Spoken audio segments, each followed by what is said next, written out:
Have you guys heard of the Sator Square? This has never been properly decoded. It's also called the Templar magic square. I think that I can decode this and relate it to the fourth state of matter and explain literally the magic of the universe. And I'm going to do that in this video. Listen to me please while I connect the dots. First, let me just tell you a little bit of history about this. This is a 5-letter square, which means it's a palindrome, so it reads the same back to front and then side to side. Opera arepo, you get it. The Sator Square was known to cure illnesses, and this is a sneak peek what I'm about to talk about, just like plasma. If you Google plasma treatment, cold fusion, bladder cancer treatment, you'll find out a wealth of knowledge about how plasma can be healing. There's also plasma facials. The secret's plasma. It was also used for protection on buildings it was actually put on skulls. See? A little known secret. One of the main reasons they named blood plasma was because the cell's membrane, which has plasma, one of its main functions was protection. I know it seems like a stretch, but it's not. Let me explain. To interject, I know y'all, this is a video game, but plasma magic is a real thing. It's ether. It's the fourth state of matter. You know about it in science as ionized gas, but it has mystical and metaphysical properties. It's the keys to the universe. The power is within you. You can harness plasma to create your reality, to change your life for the better, to know your soul's purpose. It has healing properties. It can help us communicate with other dimensions and beings. You guys, I'm serious. Check out my Plasma Intelligence playlist for more. Anyway, here's why I'm connecting this to the Sator Squares, and this is incredible. So these are in Latin. This first word translates to Sator, which means creator, originator, or seeder. Plasma is actually the creator of matter, with solid, liquid, and gas arising out of it and going back to it. Them very similar to when we have souls and when we die, we go back to the spirit world. That's plasma, or the Akashic field. Plasma is like a whirlpool or a torus. Picture our aura as the torus of the plasma, and we're in the middle of it, as above, so below, just like the universe. Our bodies are crystallized matter, crystallized plasma, solid, and we're being created by our souls. Isn't that kind of cool? Okay, back to this, arepo. So they didn't know what this meant for the longest time. Some people say that A is for alpha, O is for omega, and rep is like repeating, like it's almost like an infinity symbol, very much like plasma. Alpha and omega are constantly feedbacking off each other, which is incredible for 2 reasons. Trust me, I'm going somewhere with this. So alpha is the beginning. I treat it as consciousness, or the male principle. Omega is the end, or the feminine principle, destruction, rebirth. Basically, the male and female are always interlooping. They're feedbacking with each other. Plasma, or sentience and consciousness, create the universe. It's these 2 things, the male consciousness and female plasma or sentience, that are feedbacking off each other to create this whole freaking universe. Basically, also O, like omega, has to do with the divine consciousness. It's like a circle, an opening, a vagina, where A is more pointy, like a male. And it creates the divine child, which is our universe and matter. Okay, tenet means to hold, to keep, or to master. Opera means labor or effort. I think it also has to do with sound. And rotus means rotate or circulate. This is so important.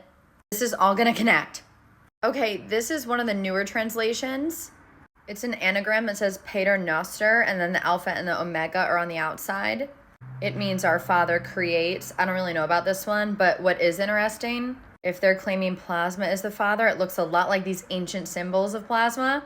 And this one to the top left is a symbol recently of plasma in a science lab. Biatch. Okay, we're finally getting to my idea. Okay, last thing. This girl on TikTok, who has an amazing video about the Sator Square, most recent translation by this guy Bob Grenier about the Sator Square. He says it has to do with cold fusion. Guys, this is harnessing plasma. So Bob's research has to do with low energy nuclear reactions. He shows that elements can go through what's called a fractal toroidal moment, basically creating a whirlpool, also creating a yin-yang symbol, or a friggin' infinity sign, which is a feedback loop just like plasma. Basically, this creates a whirlwind that changes elements, like alchemy. I'm going to do a whole video on the secrets of the yin-yang. Comment if you want to see that so I can remember to make a video. but this is actually a way deeper meaning than it looks. Okay, so really last thing, and then we're gonna get to the really good stuff. My idea. So the whole arepo thing, alpha and omega, constantly feedbacking with each other, that comes from good old Bob, who's studying plasma. In that case, if this was a translation how to work with plasma, it would mean something like the divine creator, repeatedly with alpha and omega, or consciousness and plasma or sentience, comprehends and works with whirlwinds. So the video that this girl made, I just repeated a lot of the information. Now I'm going to veer off into my own course. The first thing, this scientist, he actually invented something called Shark Whale from Shark Tank.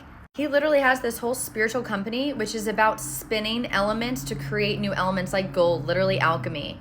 It's called Sarah World. I've been to his lab. This is the real deal. It's just not out yet. Okay, really quick, I want to talk about the number 5. So there's 5 letters each way. The letter and the letter N actually represents 50. Why is this important? This invisible magical substance I'm talking about, which is plasma, is also known as ether or quintessence, or the 5th element, material that fills the region of the universe beyond the terrestrial sphere. They talked about ether all the time, and then all of a sudden they frickin' banished it because it's powerful. More on that another time. This part's gonna sound far out there, but I asked my little plasma spirit guides if there was anything else I should tell you. Basically, look at the N almost like this, like you're grabbing the square and twisting it down like a vortex. That is almost like the symbol of harnessing plasma. Interestingly enough, the N being backwards is not a mistake. This means a few things. Number 1, in Russia, it's the sound E or I. So I think harnessing plasma has to do with sound, which we all know from the Egyptian times, sound technology. Woo! N also indicates that in Hebrew that the text is out of place. So tenet is out of place. It's almost looking like a cross that you want to twist and turn, right? Like a vortex or a whirlpool. I think this just means that we can actually harness plasma to go out of place to other dimensions or realities. This is the secret ingredient to not time travel, but to communication and traveling outside this reality. Listen, if I knew everything, I'd be rich. These are just my thoughts.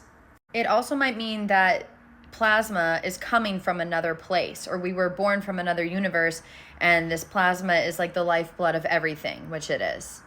It's called an inverted nun. It also means the number 50, 5, quintessence, times 10. I wonder what that is. Maybe it's like 10 is the grid or 10 dimensions. Who frickin' knows?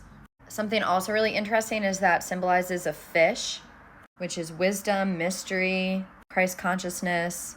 It also means the faithful submerged in the waters of life. The waters of life is plasma. In mythology, they actually called the universe primordial waters or cosmic ocean. We're fish in a sea of plasma. It's so obvious to me. And just like water is useful to us, plasma is useful to us in so many ways we don't even know. And this was the ancients telling us this. So if I'm right, and this is a secret message how to harness the primordial waters or plasma, the secret power of the universe, which it is. Finally, here's what I think it means. It's actually the same thing front to back. So Sator, the divine creator or the seeder, which is God but also us or consciousness, repeatedly harnesses or uses consciousness mixed with sentience or plasma. So repeatedly uses our knowledge and wisdom, or the male and female principle, to work with or compose, create a story, create beliefs, create matter with sound or vibration. Words are multidimensional, guys. Sorry, I skipped ahead, but that's okay. Because basically tenant is either he or she. So when I just said all those things about working, it basically is saying I think anyone can do this. She, he, they. Also is like an infinity symbol where it can be reversed, twisted, looked at upside down, just like Alice in Wonderland. The last thing is the wheel, which is rotas, which is also a divine creator or the created. Basically, I think it means with this divine power, plasma, we're learning to evolve, we experience, and tenet is actually the most important word. Anyone can do this. We're all special. The power of the universe is inside of you. We'll make a part 2 on how exactly to harness plasma because I'm out of time. I really hope you're still here. This is like my favorite video yet about plasma and mythology. I'm so obsessed. I'm writing a book about it. Check out my plasma intelligence playlist. Bye.